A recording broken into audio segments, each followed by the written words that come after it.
Bismillahirrahmanirrahim. Assalamualaikum warahmatullahi wabarakatuh. Innal hamdalillah nahmaduhu wa nasta'inuhu wa nastaghfiruhu wa na'udzubillahi min shururi anfusina wa sayyiatina a'malina. Man yahdihillahu fala mudhillalah wa man yudlilhu fala hadiyalah. Wa asyhadu an la ilaha illallah wahdahu la syarikalah wa asyhadu anna Muhammadan abduhu wa rasuluh, amma ba'du. Pertama-tama, marilah kita panjatkan puji dan syukur kepada Allah Subhanahu wa Ta'ala atas nikmat iman dan Islam, atas karunia-Nya juga sehingga kita bisa berjumpa lagi di channel ini. Salawat serta salam kita sanjungkan kepada baginda Nabi Muhammad sallallahu alaihi wasallam. Allahumma sholli ala Sayyidina Muhammad wa ala ali Sayyidina Muhammad. Tidak lupa kami ucapkan, semoga saudaraku semuanya selalu dalam lindungan Allah Subhanahu wa Ta'ala, dipanjangkan umurnya, dilancarkan rezeki, dan dimudahkan segala urusannya. Amin ya Allah ya Rabbal Alamin. Sahabat rahasia kolbu rahimakumullah. Di antara umat muslim yang masuk surga, di antaranya ada yang langsung masuk ke dalamnya, ada pula yang harus menunggu lama, dan ada juga yang harus mampir dulu ke neraka. Jika kita bisa memilih, pastilah kita menginginkan dimasukkan ke dalam surganya Allah tanpa harus menunggu, tanpa harus mampir neraka, namun langsung masuk saja tanpa dihisab, tanpa diazab. Lalu bagaimana caranya? Inilah 12 amalan masuk surga tanpa dihisab yang perlu kita ketahui. Yang pertama, bertauhid. Bertauhid adalah mengesahkan Allah. Banyak sekali keutamaan mempelajari ilmu tauhid yang merupakan ilmu yang paling agung. Di antara keutamaan ilmu tauhid Islam yang didapatkan oleh mereka adalah sebagai berikut. Ahli tauhid mendapatkan keamanan dan hidayah. Tempat kembali mereka adalah surga. Allah Ta'ala akan menyelamatkan orang-orang yang bertauhid dari neraka. Ahli tauhid akan mendapatkan kesempatan diampuni seluruh dosa-dosanya. Timbangan tauhid beratnya mengalahkan timbangan langit dan bumi. Dan puncak keutamaan yang dianugerahkan kepada ahli tauhid adalah mendapatkan kesempatan masuk surga tanpa hisab dan tanpa azab. Lalu yang kedua, beramal sesuai dasar hukum Islam. Ibnu Abbas radhiyallahu anhu menuturkan dari Nabi Shallallahu alaihi wasallam, beliau bersabda, "Aku telah diperlihatkan beberapa umat oleh Allah. Lalu aku melihat seorang nabi bersama beberapa orang, seorang nabi bersama seseorang dan 2 orang, serta seorang nabi yang sendirian. Tiba-tiba ditampakkan kepadaku sekelompok orang yang sangat banyak.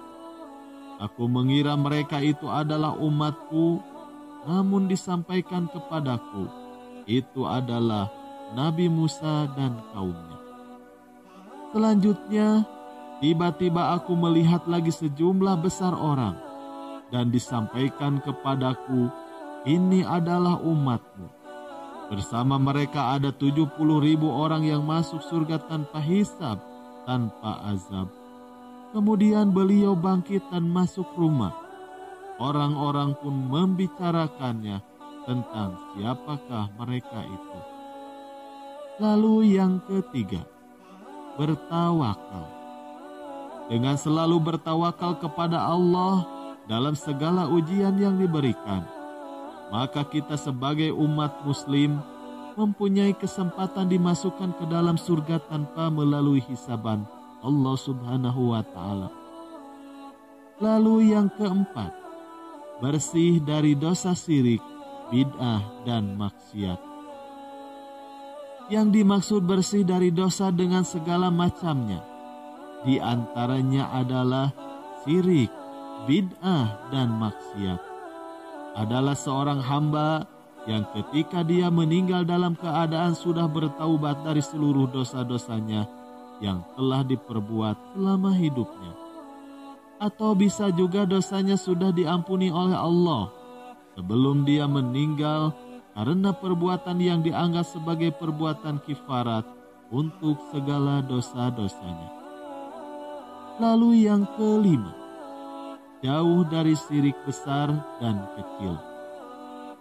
Di dalam kitabnya I'anatul Mustafid, Syekh Shalih Al-Fauzan, beliau menjelaskan bahwa mereka adalah orang-orang yang jauh dari perbuatan syirik, maka mereka akan masuk surga tanpa melalui hisaban Allah Subhanahu wa Ta'ala. Mereka yang selalu bersungguh-sungguh di dalam melaksanakan amal ketaatan, baik amal yang wajib maupun yang sunnah, mereka adalah orang-orang yang lebih dahulu berbuat kebaikan. Maka barang siapa yang sampai pada tingkatan ini, maka ia masuk surga tanpa hisab, tanpa azab. Lalu yang keenam, mengucap syahadat ketika meninggal dunia. Pada ucapan asyhadu anna Muhammadar Rasulullah mengandung tuntutan jauh dari kemaksiatan dan bid'ah. Hal itu disebabkan karena konsekuensi syahadat Muhammad Rasulullah adalah taat pada perkara yang diperintahkan oleh Rasulullah, membenarkan apa yang beliau informasikan, menjauhi larangannya, dan tidak menyembah selain Allah, melainkan sesuai dengan syariat yang diajarkannya. Lalu yang ketujuh, pengikut setia Rasulullah Shallallahu Alaihi Wasallam. Ada sebuah hadis dari Abu Bakar radhiyallahu anhu. Rasulullah Shallallahu Alaihi Wasallam bersabda, "Aku dianugerahi Allah 70.000 orang dari umatku masuk surga tanpa hisab. Wajah mereka nampak seperti bulan pada malam purnama, hati mereka semuanya sama.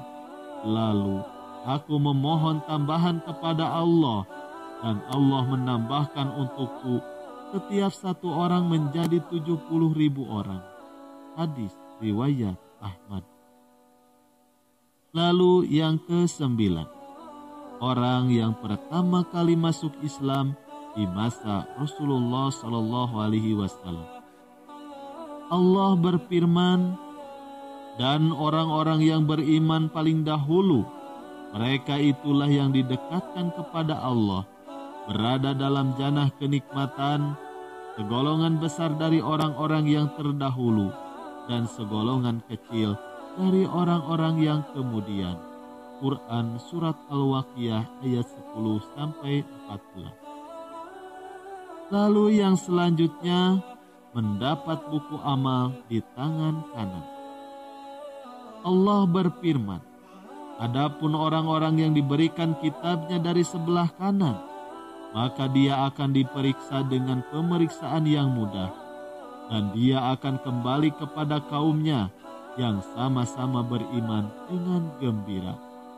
Lalu yang ke-11, orang yang sabar ketika diuji dengan penyakit berat di dunia. Pada hari kiamat kelak, setelah timbangan-timbangan amal dipasang, orang-orang yang tekun sholat dipanggil untuk menerima pahala mereka secara penuh. Orang-orang yang tekun puasa dipanggil untuk menerima pahala mereka secara penuh. Dan orang-orang yang pergi haji dipanggil untuk menerima pahala mereka secara penuh. Tetapi timbangan orang-orang yang dicoba dengan penderitaan sakit tidak dipasang. Mereka juga tidak diadili. Mereka selain diberi pahala juga tidak dihisab. Lalu yang ke-12, mati syahid. Abu Nuaim dari Ibnu Abbas bahwa Nabi Shallallahu Alaihi Wasallam bersabda, pada hari kiamat nanti, orang yang mati syahid dihadirkan untuk dihisab, dan orang yang sudah bersedekah dihadirkan untuk berhisab. Orang-orang yang dicoba dengan penyakit juga dihadirkan, namun tidak untuk dihisab maupun diadili. Mereka malah diberikan pahala yang amat banyak, sehingga orang-orang sehat yang ada di padang mahsyar berharap tubuh mereka dipotong-potong dan diguling, agar bisa mendapatkan pahala yang baik di sisi Allah Subhanahu wa Ta'ala. Wallahu a'lam bishawab. Sekian yang dapat kami sampaikan, semoga bermanfaat. Wabillahi taufiq wal hidayah. Wassalamualaikum warahmatullahi wabarakatuh.